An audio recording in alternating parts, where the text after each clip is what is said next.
pas choisi un nom facile, en fait, parce que je vais aller prendre un nom anglais. Je me suis basé sur l'histoire du lièvre et de la tortue, en fait. Parce que donc, c'est dans le lièvre et la tortue, on a la tortue qui est plus constante et qui arrive au final à gagner la course, tandis que le lièvre va vite, mais il est pas consistant. Et je me suis dit, mais ce qu'il faut, c'est en fait, dans le monde dans lequel on vit, il faut être et consistant et rapide à la fois.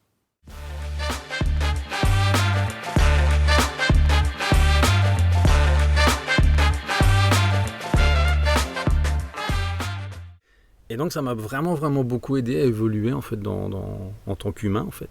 Je pense que après 9 mois de formation, je suis devenu un meilleur humain. Et...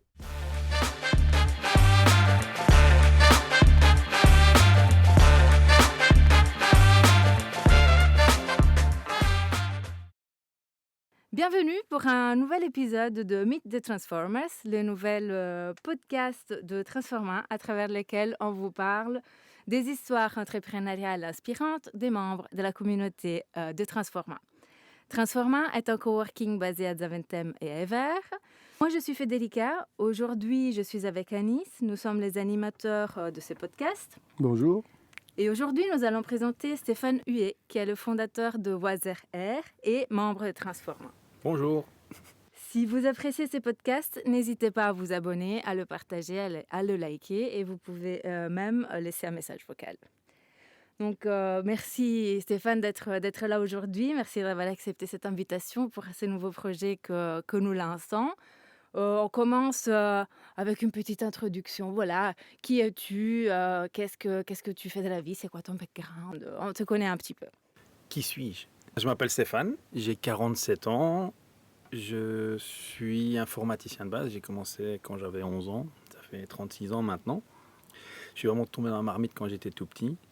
Puis voilà, j'ai fait des études d'informatique, puis j'ai fait ma carrière dans des boîtes de consultance, gravissant les échelons jusqu'à des niveaux de management. J'ai terminé comme CTO. Chief Architect aussi. Puis, à un moment, la boîte pour laquelle je travaillais, qui est une multinationale, était rachetée par une multinationale bien plus grande, une multinationale qui nous a accueillis en nous envoyant un mail d'accueil des 95 000 nouveaux collaborateurs. Ce qui faisait plus très humain, ça faisait vraiment un numéro au milieu d'autres. Et donc, quand je m'étais fixé comme ambition de me lancer à mon compte pour mes 40 ans et que j'avais 40 ans cette année-là, j'ai pas hésité 2 fois, en fait, je suis parti. Je suis parti sur un coup de tête et voilà, je ne regrette pas depuis.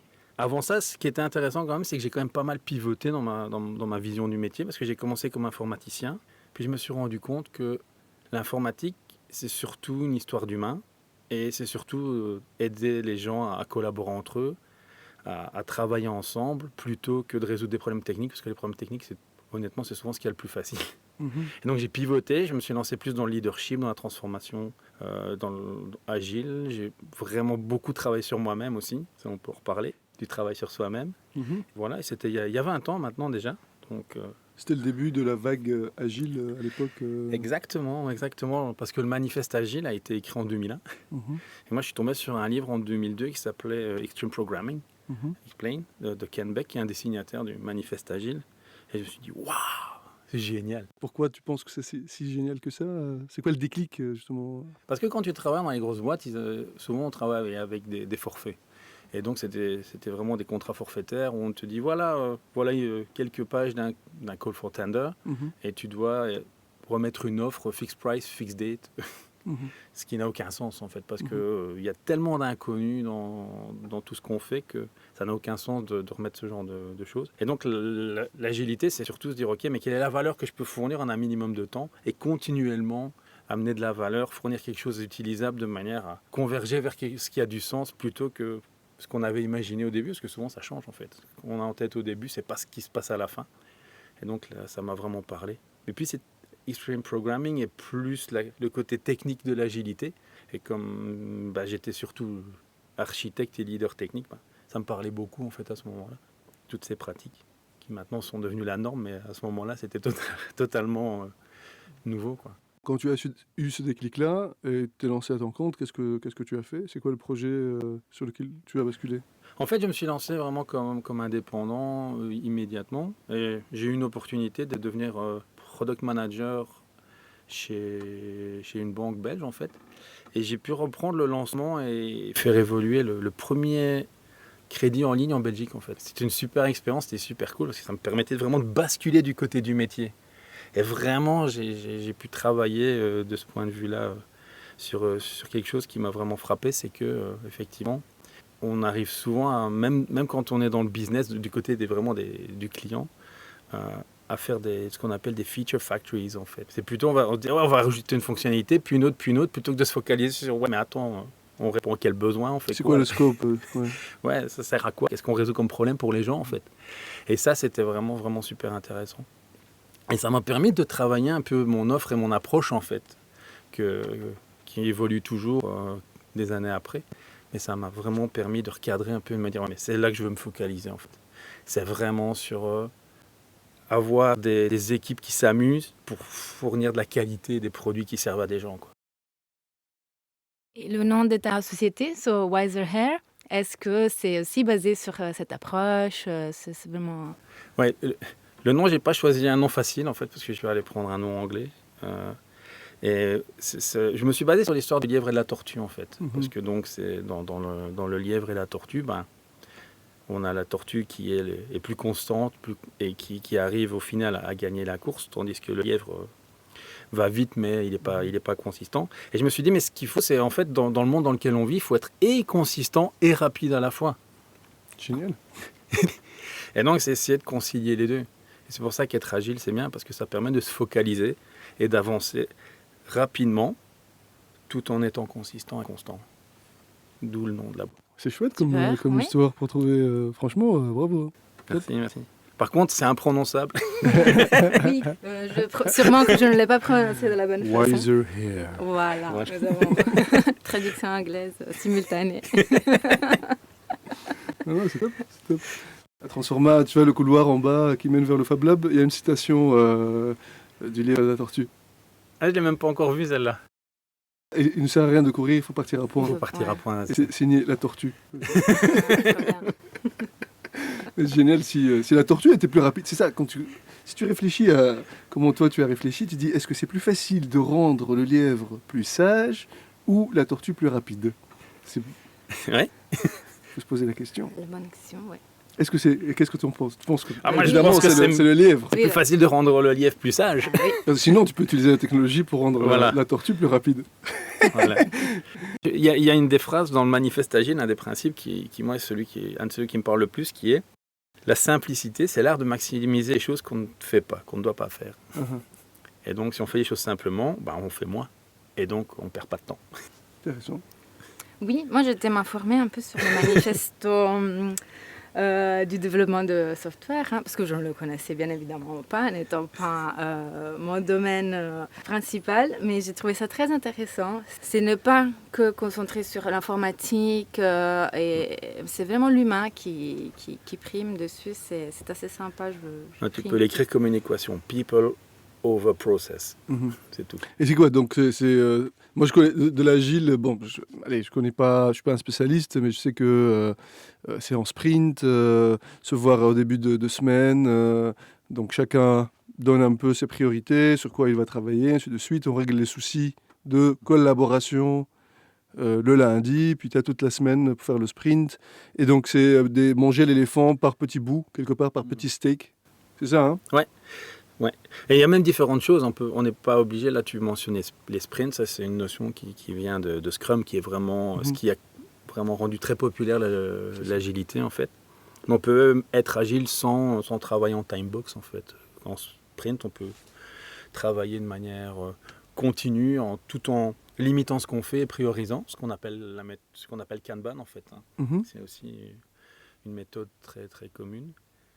Qui a d'autres notions, mais on n'est pas là pour discuter super. Oui, mais on peut dire. Mais c'est vraiment, il y a différentes notions en fait dans l'agilité, mais ce qui est important, c'est de toujours revenir aux bases, quoi. C'est vraiment se dire ok, mais c'est quoi le manifeste? Parce que l'agile, c'est aussi devenu au fil du temps une machine à faire du pognon, quoi. En consultance.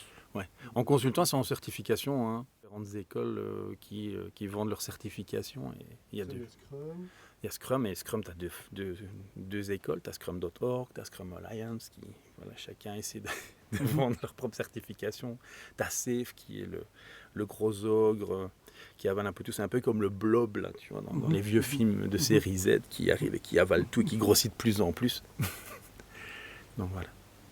Il y a peut-être des gens qui ne seront pas contents par rapport à ce que je dis, mais tant pis. Non, J'assume ce que je dis. bah, ton opinion, Ils peuvent venir me voir. En parlant de blob, j'ai vu dernièrement une vidéo une sorte d'être, on va dire, comme un blob, mais en fait c'est de l'intelligence artificielle. Et il bouge donc selon des directives. Et donc c'est pour le secteur médical, hein. Et l'idée c'est qu'il peut aller justement dans le corps, fixer des problèmes, régler des problèmes, mais il se déplace vraiment comme un blob, quoi. C'est C'est génial. génial, mais en même temps, mon Dieu, quoi. Si tu as regardé quelques films de science-fiction quand tu étais petit ou plus tard, c'est un peu Terminator puissance 10, quoi. Ouais. T'imagines? Exactement. Et donc, et après la banque, qu'est-ce qui s'est passé? Bah, je suis rentré dans cette routine un peu, parce que quand on commence comme ça, il y a, en termes d'entrepreneuriat, bon, je suis solopreneur au final, mais la grande difficulté, c'est de ne pas se retrouver embarqué dans un truc et d'y trouver du confort, en fait. Mhm. C'est vraiment se lancer et se dire, ok, mais voilà, je veux me diversifier, je veux travailler plus comme un produit plutôt qu'autre chose. Et c'est un peu vers ça que j'évolue au fil du temps. C'est plus travailler sur une notion de produit, de scalabilité, parce que si c'est que moi, c'est pas scalable, en fait. Ouais. Et donc là, je travaille plus à mettre en place du coaching et travailler sur un packaging, en fait, qui est plus scalable, plutôt que de juste vendre Steph. Oui, c'est ça, que juste du temps en heure, quoi. Voilà, parce que les gens, ils cherchent Steph, ils sont contents de Steph, mais c'est bien, mais voilà, c'est pas scalable. Et ça Et donc prend tout le Wise temps. Hair, aujourd'hui, il fait de la formation. Ouais, de la formation, du coaching. Et là, pour me diversifier, j'essaie... en fait, je me suis dit, je vais sortir de ma zone de confort cette année et je vais me faire coacher. Et je vais sortir un livre d'ici la fin de l'année, c'est mon challenge, Chouette. pour un peu me diversifier aussi. Et voilà, et venir avec ma propre patte, en fait, par rapport à la façon de travailler. C'est ce que tu disais tout à l'heure par rapport à travailler sur soi. Donc, c'est quoi ta vision par rapport à ça? Ah bah c'est même le sujet de mon livre, hein, la conduite du changement dans les entreprises, elle commence par changer soi-même. Et ça, c'est vraiment mon idée forte. Et j'ai suivi une formation de coach certifié l'année dernière, en fait, et qui a continué cette année. Et c'était vraiment génial, parce qu'en fait, j'avais appris toutes des techniques au fil du temps, mais pas du vrai coaching, ce qu'on appelle le coaching non directif. Mhm. Donc celui dans lequel, effectivement, tu n'as pas d'opinion. Tu es juste là pour être présent pour la personne en face et l'aider à elle trouver les réponses, parce qu'elle est la personne qui se connaît le mieux et qui peut le mieux résoudre ses propres problèmes. Et donc ça m'a vraiment, vraiment beaucoup aidé à évoluer, en fait, en tant qu'humain, en fait. Je pense qu'après 9 mois de formation, je suis devenu un meilleur humain. Et voilà, c'était assez transformant. Et je me suis dit, voilà, je vais essayer de repartir sur ces bases-là pour un peu changer aussi, parce qu'on vient souvent avec des gros frameworks pour exécuter. Mais je pense que la première chose, c'est d'abord de regarder ce qui se passe chez soi. Et que la transformation, en fait, c'est pas des processus qu'on transforme, c'est forcément des gens qui vont être affectés. Et les gens vont tous essayer de trouver une raison pour laquelle il faut changer, une raison pour laquelle eux devraient changer, etc. Et c'est vraiment travailler très fort sur le leadership des gens, en fait. Et ça, c'est vraiment ce qui m'anime, en fait.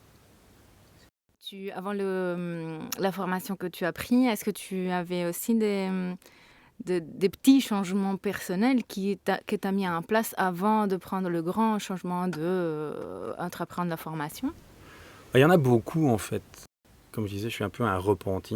En fait, dans le leadership, avant, j'ai eu beaucoup de mal à apprendre à déléguer. C'est dur, hein. Au début, quand on veut que toutes les choses soient faites comme Bien et on le vite. souhaiterait exactement. Et quand tu fais bien les choses, tu as envie que les gens les fassent aussi bien que toi. Donc là, j'ai dû apprendre à mettre de l'eau dans mon vin, à vraiment plus donner un cadre et de la liberté pour que les gens puissent se développer et pouvoir les aider à grandir dans ce cadre. Et ça, c'est déjà quelque chose qui m'a vraiment beaucoup aidé. Mais constamment, j'essaie de devenir meilleur, en fait. Et donc, je pratique beaucoup l'introspection. Je pratique la méditation tous les jours. Super. Là, j'arrive à 900 jours de suite. Quelle méditation tu fais? Des méditations. Quelle technique? Parce qu'il y a plusieurs techniques. Ouais, mais c'est plus de la mindfulness assez simple, en fait. Donc, moi, j'utilise une app qui s'appelle Headspace. Mhm. Donc, il y a aussi d'autres apps qui sont pas mal. Il y en a une autre app qui s'appelle Boodify, qui, elle, a plus des méditations très ciblées sur certains problèmes. Mhm. Et j'utilise ça tous les jours. Et c'est marrant parce que au début, j'arrivais à peine à tenir 2 minutes parce que je suis comme une machine à popcorn, en fait. Ça va dans tous les sens et c'est super difficile. Et maintenant, je peux faire 20 minutes, une demi-heure de méditation. Guidé ou juste... Même moi tout seul, juste un gong au début, un gong à la fin. Et maintenant, j'arrive à tenir 20-30 minutes comme ça. Je suis pas peu fier d'y être arrivé. Mais c'est chouette, hein? Moi, j'essaye dernièrement avec en effet une application pour mindfulness, mais ça me fait dormir. Donc voilà, je dois travailler beaucoup. Faut que tu changes Je de crois. position alors. Oui, Ne pas c'est méditer vrai. couché. Allongé. Ouais. Ouais. Tu peux aussi faire des méditations en marchant, hein, pour commencer. Ah oui, Exactement. en effet. J'en fais Walking aussi en meditations. rentrant. Quand je rentre chez moi, je mets la méditation et puis méditation Bonne idée. en marchant. J'essayerai cette Est-ce technique. que tu laisses tes pensées s'évader? Comment tu médites? Parce que il y en a qui disent méditer, c'est se vider l'esprit. Donc ne pas avoir de pensée. Et il y en a qui disent non, faut laisser les pensées Ouais. donc vivre leur vie sans forcer, puis revenir vers un point de centrage, respiration, où il y a les mantras. C'est pour ça que je t'ai demandé quelle Ouais. méditation tu fais. Et moi, je reviens toujours vers un point de centrage parce que les pensées, elles sont là, en fait. Mhm. Comme je disais, je suis une machine à popcorn. Et donc, la machine à popcorn, c'est pas que je vais l'arrêter, quoi. Il y a toujours des popcorns qui continuent à exploser. Mhm. Et donc, je reviens vers un point de centrage. Quand tu fais une méditation en marchant, c'est le pas, hein, c'est la sensation du pied qui déroule sur le sol, c'est le rythme des jambes, etc. Il y a même des méditations en conduisant où tu te concentres vraiment sur les sensations dans le volant pour être vraiment hyper présent dans ta conduite. Et ça, c'est marrant à faire d'ailleurs. Mais je reviens toujours vers des points de centrage comme ça, parce que les pensées sont là, effectivement, il faut les accepter. Hein. On les accepte et on dit, ok, c'est cool, je pense, c'est bien. Puis je reviens sur ma respiration. Je pense donc je suis. Bah oui, Cogito ergo sum. super. Et toi, Nice, tu fais de la méditation, c'est ça? Un petit peu. Alors moi, mon dada, c'est vraiment de faire la méditation quand je fais du sauna. C'est très contextuel. Là, franchement, je suis bien, quoi. Je suis bien. Et une petite mantra silencieuse. Mais aussi, il y a aussi le body scan qui est très très bien dans le mindfulness. Mhm. Se concentrer sur la respiration et faire du body scan. Mais j'ai pas de rituel quotidien journalier. Je l'ai fait pendant le Covid. Ça m'a aidé beaucoup à maintenir ma sanité. Et après, on va dire, je me suis un peu éloigné. Moi, mon problème, c'est que j'ai envie d'apprendre tout le temps. Donc, quand j'ai un moment, je préfère écouter un podcast ou regarder un truc, un documentaire, écouter un livre. Donc, profiter de ces moments, quelque part, pour toujours mettre un truc dans ma tête. Mais j'ai pas forcément un problème pour calmer mes pensées. Mais bon, j'essaie un peu d'équilibrer. Mais je pense que je devrais inclure ce rituel dans ma journée, en effet. Et Stéphane, tu disais 900 jours de méditation continue. Donc, tu as commencé aussi pendant la pandémie. C'était une façon pour pouvoir... C'était même avant, en fait. J'ai commencé à méditer en 2014 parce que à ce moment-là, j'étais encore en consultance et j'avais un client qui était absolument horrible. Vraiment, j'imaginais pas qu'on pouvait humainement être si mauvais, quoi. Et chaque fois, plutôt que d'aller là-bas et de lui mettre un coup de pied retourné, chaque fois que j'avais une réunion avec lui, j'allais dans ma voiture, je me posais, je méditais. C'est là que j'ai appris vraiment à Oui. à me poser, quoi. Tiens, en parlant de ça, justement, en fait, moi, ce que j'essaie de faire, c'est une sorte de méditation continue. Parce que quand tu analyses un peu c'est quoi la méditation, c'est de la respiration.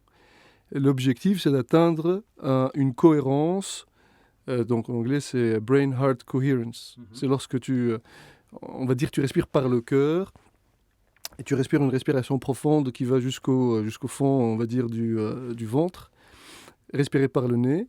Et donc, moi, j'essaie de revenir à ça tout le temps. Donc, à chaque moment, donc c'est des moments de conscience, donc moments of awareness, quelque part, et tu te dis, ah non, en fait, là, je suis pas bien, je suis pas en train de bien respirer. Donc, tu respires bien, et donc, quelque part, tu es en méditation continue, même si tes pensées vont dans tous les sens. Donc, c'est pas vrai ce que j'ai dit tout à l'heure, que je médite pas. Mais ouais, c'est vrai que j'ai pas de moment comme ça. Mais si tu travailles sur ça, Brain Heart Coherence, il y a plein d'exercices. Il y a un super livre qui s'appelle Breathe, qui parle de ça. C'est juste bluffant. Là, l'importance, de respirer par le nez et les différents types de respiration. Et qu'est-ce que ça fait au niveau de ton équilibre cardiaque, et ainsi de suite. Donc tu te sens vraiment bien très vite. Tu vas pas comme tu as dit, par exemple, tu es énervé. Si tu fais 4 tours de respiration, il y a par exemple les 4-4-4, par exemple. Ouais. 4 secondes de respiration profonde, 4 exhale, 4 secondes, inhale, 4 secondes. Et entre les deux, tu t'arrêtes, tu fais rien, par exemple 4 secondes. Tu fais 4 tours de ça, ton énervement, il part, par exemple. Ouais. Donc il y a plein de techniques comme ça. Breathe, James Nestor, je pense l'écrivain, je l'ai eu en audiobook. Tu vois, ça sert à quelque chose de toujours mettre un truc dans ses oreilles. Et donc voilà, c'est tout un monde. Hein. Mais en fin de compte, pour finir ce petit paragraphe, ce petit rant, ce qui est important, c'est vraiment de contrôler sa respiration, quoi. Donc je comprends très bien d'où tu viens. C'est marrant parce que la respiration, effectivement, si tu travailles sur la cohérence cardiaque ou si par exemple, tu peux aussi t'exciter pour vraiment te motiver. Tu peux te focaliser, tu peux te calmer. Travailler sur la respiration, c'est extrêmement puissant. Et j'avais fait une formation de neurosportif. Et c'était super intéressant. C'était une formation donc en lecture rapide, mind mapping, mémorisation, etc. Et on travaille beaucoup sur la respiration aussi, parce que justement de manière à se focaliser. Pour travailler sur la lecture rapide, c'est assez exigeant et donc on doit être vraiment extrêmement intentionné et focalisé. Et donc on travaille aussi avec une respiration 4 inspire, inspirer 4 secondes, retenir 4 secondes, expirer 4 secondes, retenir 4 secondes, etc. pendant 1 minute et à la fin tu es vraiment, t'es vraiment dedans, quoi. Ce qui est intéressant dans ce livre-là, c'est que, et en fait on ne réalise pas, mais on ne nous apprend pas à respirer. Jamais. Et il dit que dans ce livre, donc James Nestor raconte que dans les cultures orientales, en Inde par exemple, ils apprennent aux gamins à respirer par le nez et pas par la bouche à l'école, par exemple. Et quand tu respires par la bouche, je sais pas, style, le prof te donne une petite tape comme ça, mais ça a des impacts sur la morphologie, sur les dents, sur la santé en général, parce que le corps humain est fait en sorte qu'on respire par le nez et pas par la bouche. Ça filtre l'air et ainsi de suite. Et donc à partir du moment où j'ai pris conscience de ça, en fait, ça change énormément de choses. Essayer d'être en mode calme continu, quoi. Ça c'est... Et c'est marrant l'effet de la respiration parce que dans le temps, ça se voit peut-être plus maintenant, mais je faisais beaucoup de sport et quand je m'entraînais pour le marathon, c'était vraiment intéressant de voir que même quand tu es en plein effort, tu peux réduire ta fréquence respiratoire. Même quand tu cours, et je le voyais vraiment, je le mesurais, j'améliorais ma fréquence cardiaque, je réduisais même ma fréquence cardiaque, même en courant, en travaillant juste sur ma respiration. C'est ça, même en faisant du sport, il ne faut pas respirer par la bouche. Il faut continuer à respirer par le nez. On apprend des choses. Hein. Et t'as couru des marathons? Ouais. J'étais pas peu fier. Lequel? Celui de Bruxelles en plus. Celui qui est pas plat. T'as fait du basket, toi, non? Pas en club. Ah, ok. Mais t'as une attitude de basketteur. J'ai beaucoup joué au basket aussi. T'es grand aussi de taille. Bah, ça dépend. Au basket, je suis pas si grand que ça. Je mesure qu'1m92, c'est pas très grand. C'est vrai. C'est vrai. Mais c'est marrant parce que une des choses aussi qui aide vraiment le mental, c'est le sport. Et je me suis rendu compte, au moment où je courais le marathon, je faisais énormément de sport, je jouais au squash, etc. Et à ce moment-là, mais j'avais un mental, mais de fou, quoi. Et c'est vraiment quelque chose qui est vraiment, on dit, mens sana in corpore sano. Mhm. Mais c'est vraiment terrible, hein, l'influence du corps, en fait, sur le mental. Et inversement. Et inversement, exactement. Si tu manges mal, tu te sens tout mou, tu n'as plus d'énergie, tu es distrait, c'est assez terrible. Oui, parce que dans un marathon ou les sports, justement, on va dire, où c'est challengeant, tu te rends compte que c'est dans la tête que ça se passe. Euh, Il y a, il y a un gars comme ça, David Goggin. Je ne sais pas si tu connais, tu peux trouver sur Instagram, YouTube. C'est un ancien GI qui était obèse lorsqu'il était ado. Ah oui, Et- c'est un grand black, là. Ouais, ouais. Grand Black, ouais. David Goggin. Il a écrit Ouais. aussi un livre Ah ouais, sur ouais. comment justement se dépasser. Et donc, il était très, très obèse, pas de carrière, rien du tout. Et il a décidé de rentrer dans les Marines. Et il a fait et quand il était là pour faire sa sélection, ils lui ont rayonné. Je lui dis, qu'est-ce que tu fais là? Et puis, il a pris, on va dire comme dans les films, il a pris tous les coups de face.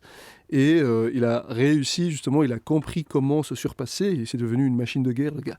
Il court des ultra-marathons. Il est super bien construit. Il fait des challenges, mais tu te dis, mais c'est pas possible, c'est un robot. Mais en fait, il raconte que justement, ça se passe dans la tête. Et effectivement, apparemment, quand tu fais par exemple du fitness, quand tu atteins ta limite, tu es en réalité à 40% de Ton ce que corps tu te peux faire. préserve, en fait. Ouais. Et donc, pour revenir, quand tu fais du marathon, moi, j'aime pas courir. Toute ma vie, j'ai couru derrière une balle. Donc, du coup, quand je cours, c'est pas mon truc, quoi. Et je pense que j'ai ma théorie par rapport... Enfin, ma théorie, mais moi, j'ai plus que 40 ans. Et donc, après 40 ans, il faut pas faire de la course à pied. Il faut faire des choses qui montent, par exemple, le niveau de testostérone, comme le High Interval Intensity Training, tout ça. Donc, je pense pas qu'il faut courir. En tout cas, de longue distance. Mais j'ai fait un demi-marathon. J'ai fait du vélo de route, j'adore ça. Ça se passe dans la tête. Quand tu es dans un mindset de style « je dois continuer, je me mets un objectif », ton corps il répond tout de suite après. Mais quand tu te dis « ah, je suis fatigué, je ne peux plus », ah bah tu t'arrêtes direct. Ouais. Et donc c'est vraiment dans la tête que ça se passe. Exactement. Et quand tu cours, tu as cette espèce de renaissance. Tu as des murs, et puis tu te prends un mur, et puis un autre mur. Mais après, ça revient, quoi. Ton corps se réadapte et réagit en conséquence, et c'est génial. Mais il faut y aller, quoi. Ouais. Parce que, non. Moi j'ai fait le demi-marathon une fois, juste comme ça pour le faire, mais c'est vraiment pas mon dada. En plus je me suis pas bien entraîné avant, j'ai fait 3 mois, j'ai commencé à courir 2 mois je pense avant la course. Mon père mes 2 parents sont dans le sport, mon père est enseignant de physiologie, retraité, et bizarrement ils étaient là le jour du demi-marathon. Mon père il m'a dit mais tu t'es entraîné, tu as fait comment dire, un cardio transmettre et tout. Je dis non. J'ai mis Rage Against the Machine dans mes oreilles et j'ai fait quelques. Et je pense que il y avait un programme Still from Couch to 20 km. J'ai fait la moitié du truc et tout ça. Et je l'ai fait en 2h16. Et c'était pas quelque chose d'agréable, quoi.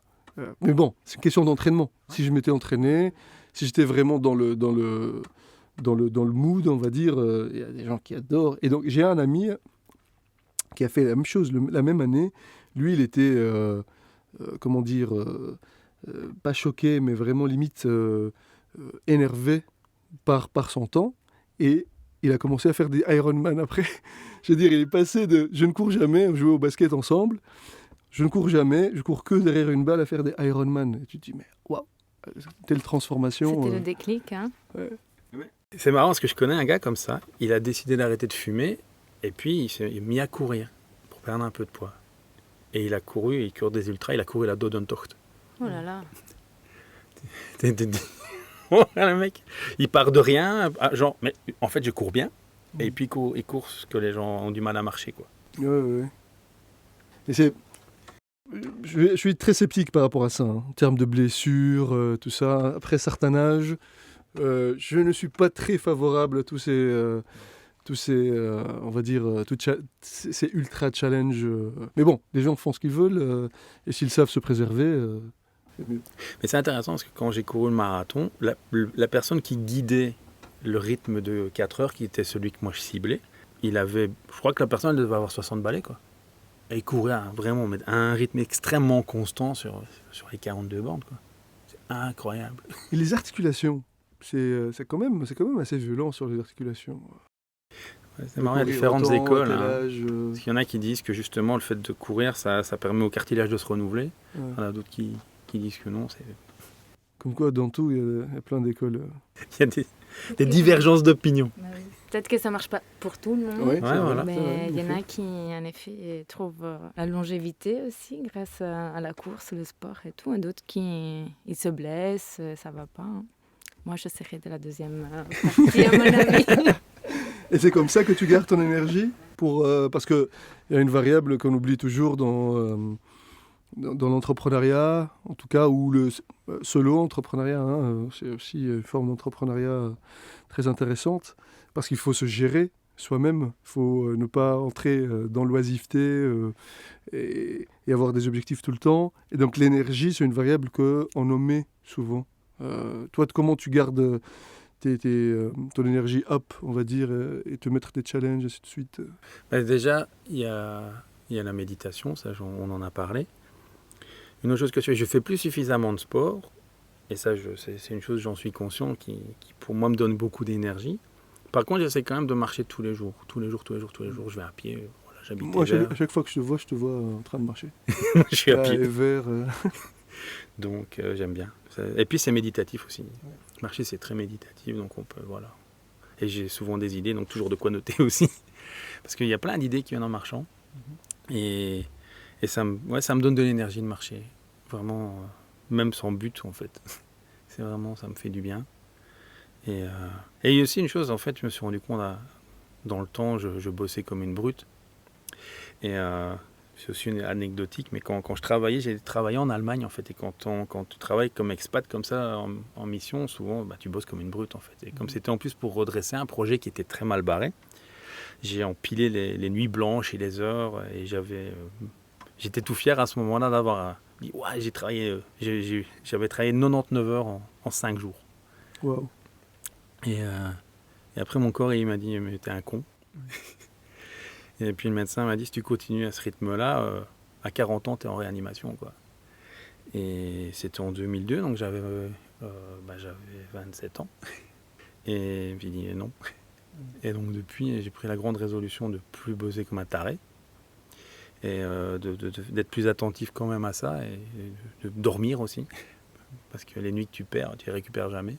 Ouais. Et donc, et avec l'âge aussi, voilà, j'ai besoin de plus de sommeil qu'avant. Et donc maintenant, je dors, quoi.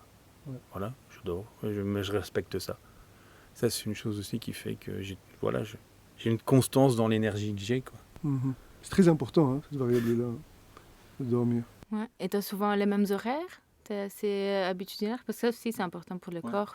Souvent, aller se coucher plus ou moins à la même heure, le réveil aussi. Pas trop tard, 10h, 10h30, et puis à 6h.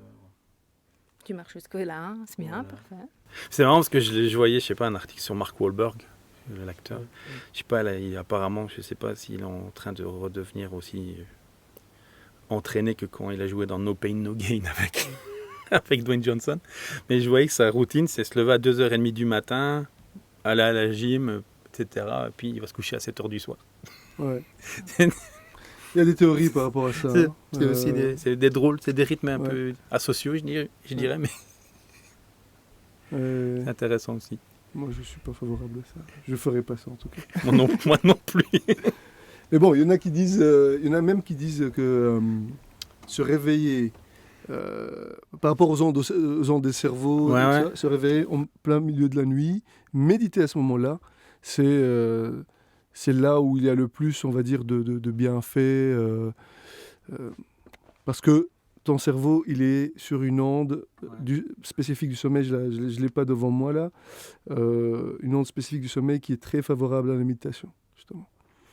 Donc il y en a qui font ça. Il y en a qui disent qu'il ne faut pas trop dormir, mais moi, je suis pas favorable à ça. Je pense qu'un minimum de 6 Je heures, pense qu'il y a un voire 8 consensus. heures. Si tu dors pas, t'es pas en forme, quoi. Et Ouais. c'est pas bon pour ta santé, c'est tout. Ouais. Tu peux contrôler ça, c'est vérifiable. Tu n'as pas besoin Non. de faire de grands tests pour voir que si tu dors pas bien, tu n'es pas en forme. Mais c'est marrant parce qu'il y a cette espèce de... Et souvent, donc, quand on commence à travailler dans les grosses boîtes, il y a ce côté... c'est un peu la compétition pour ceux qui bossent le plus, quoi. Mhm. Et je trouve ça extrêmement malsain. Et donc, je me lève et je combats toujours ce genre de choses, même chez mes clients. Hein, quand ils me disent ouais, on va bosser le week-end, je dis ça n'a aucun sens. Oui. Je Ouais, leur c'est dis ça. ça n'a aucun sens. Je suis désolé. En plus, vous compensez pour d'autres problèmes qui ne sont pas réglés, quoi. Donc autant régler les vrais problèmes plutôt que de mettre un pansement dessus. Comme quoi, il ne faut pas résoudre les symptômes, mais la raison Les du causes mal, profondes. entre guillemets. Oui, en effet. Et donc, tu te retrouves à Transforma après tes aventures Ouais. en solo. Pourquoi? En fait, il y a plusieurs raisons. La raison pratique, c'est qu'en fait, comme mes enfants sont grands et qu'on n'a que 3 chambres, bah maintenant ils ont chacun une chambre. Et donc j'ai plus de bureau. Et comme Transforma est tout près, super facile d'accès. Et voilà, moi je trouve que j'y suis vraiment bien. D'ailleurs, ma femme dit que je vis ici en fait. Mais même le week-end, je suis là en fait. Ah oui. C'est pas la marque, justement, le nom Transforma. T'aimes bien la transformation. Voilà. Ouais, non, exactement. Bah non, mais c'est ça. Mais puis il y a ce côté, voilà, il y a ce côté soutenable qui moi me parle. Il y a ce côté innovation voilà, c'est toutes des choses qui moi me parlent en fait. Et donc c'est pour ça que je suis content d'être ici. Ça, c'est une thématique qu'on a essayé, en tout cas, de mener à Transforma, qui est la transformation des organisations existantes, donc des grandes entreprises et ainsi de suite. Entre les lignes de ce que tu as dit tout à l'heure, il y a quand même pas mal de critiques par rapport au mode de fonctionnement des grosses boîtes. Et ça, c'est une thématique donc, à travers des workshops, des expériences, amener une nouvelle façon de travailler, une nouvelle façon d'innover, de percevoir le travail à Transforma, justement. Et c'est nous, en tout cas, en Même tant au sein, qu'équipe... ouais, même au sein de l'équipe, en tant que membre de l'équipe, je peux dire que oui, on apprend à travailler différemment. Des grands groupes, des groupes voilà, basés en plusieurs pays, voilà, qui ont leur dynamique à Transforma. C'est différent, ça prend à s'autogérer. Il n'y a absolument pas ce que tu rejettes. La compétitivité, le devoir travailler plus, c'est vraiment la coopération. C'est ça qui fait qu'en fait, le projet avance. Et c'est chouette à apprendre jour le jour, je trouve. Oui, les bases de l'entrepreneuriat. Et donc, si je me rappelle bien, je pense que tu as participé à une des conférences que j'avais organisées sur l'entrepreneuriat, c'était en Ouais. Belgique, à Transforma, Ouais. en 2016. Ouais. C'est ça, hein? Ouais, parce qu'en fait, ça devait être Tristan Kommer qui devait venir, Ouais. mais il n'a pas pu venir. Alors, Il n'était pas venu? non, et tu avais remplacé ça par une formation sur justement le design thinking, etc. Mais j'étais déçu cette fois, il n'avait pas pu venir. Je me suis dit, oh, Parce qu'il a fait pas mal de conférences avec nous, Tristan. Il n'était pas venu en Belgique. non, pas cette fois-là. À ma grande déception. Non, on en a fait deux. En Belgique, on en a fait deux. Une, la toute première en 2011, Entrepreneurship Conference, et en 2016, ici à Transforma. Donc, quelque part, c'était la conférence de lancement du nouveau Transforma, parce que on a bougé ici. Donc, je ne sais pas si tu connais l'histoire de Transforma, mais on a commencé par un prototype dans un ancien club de tennis.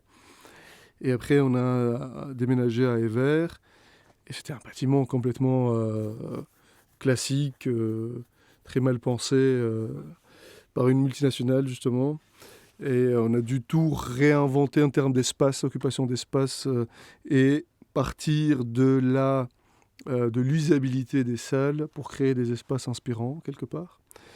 Et aussi qui ont une rentabilité financière, parce qu'on n'est pas, contrairement à ce que beaucoup pensent, on n'est pas un projet de la ville ou de la région, et on n'est pas soutenu par des subsides. Et donc ça nous a pris un peu de temps, quelque part, pour vraiment repenser tous ces espaces. Et la conférence d'entrepreneurship était une des conférences de lancement du nouveau transformat quelque part. Et après, donc, mais c'était quelque part, pourquoi est-ce que ça, ma question est pourquoi est-ce que tu as participé à cette conférence? Quels sont les intérêts Tout m'attire. Et je suis très curieux. Et en fait, aller à une conférence, c'est pour ça que j'en organise une aussi d'ailleurs, c'est hyper inspirant. Moi, quand tu vas à une conférence, tu sors de là, mais t'es pumped up, quoi. C'est vraiment tout excité. Tu as des nouvelles idées, tu as de l'énergie. Et c'est ça qui est vraiment génial. Tu as de l'inspiration, tu vois des gens qui l'ont fait. Et pour moi, ça, c'est vraiment... c'est un peu la bombe de nitrogène dans la voiture, tu vois, dans les films. Ils roulent, puis à un moment, ils tournent le robinet, et puis pouf, ils ont une grosse accélération. Et c'est un peu cet effet-là, quoi. C'est vraiment cet effet booster que je trouve génial. L'inspiration et vraiment cette dose d'énergie que ça donne. Ça, c'est important pour moi. Tu organises une conférence bientôt? C'est Ouais, quand? Sur c'est quoi? une conférence qui s'appelle Agile Tour Brussels. C'est une conférence sur l'agilité. C'est la seule qui existe encore à Bruxelles. Donc on n'a pas été très régulier depuis 2018, mais là on revient cette année en physique. L'année dernière on l'a fait à distance, et là voilà, c'est le 28 octobre. Chouette. Et est-ce qu'on peut trouver des infos? Sur agiletourbrussels.be. Top. Parfait. On mettra tous les détails en bas du podcast. Pour la conférence, tu nous transmettras le site internet et tout pour réserver, c'est super. Et on va terminer sur une dernière question. Si tu avais le Stéphane il y a 20-25 ans devant toi, qu'est-ce que tu lui donnerais comme conseil aujourd'hui? Je lui dirais, déconner c'est bien. Par contre, il faut être consistant. Dans le déconnage. Non, c'est ça. Parce qu'en fait, après, on le paie, quoi. Ouais. Après, on le paie. Et c'est plus difficile à récupérer. Et donc, voilà. Mais bon, de toute façon, si je me le disais, je me croirais pas. On apprend par ses erreurs. Tu dois passer par les expériences. Exactement. C'est des leçons. Exactement. Les expériences, elles ne nous marquent que si on les vit nous-mêmes. On ne les vit pas par procuration. C'est clair. Exact. Sur ce beaucoup, dernier mot de Stéphane. sagesse. C'était exact. En clôture, c'est un sagesse. Merci de Merci, m'avoir Stéphane. reçu. Merci beaucoup.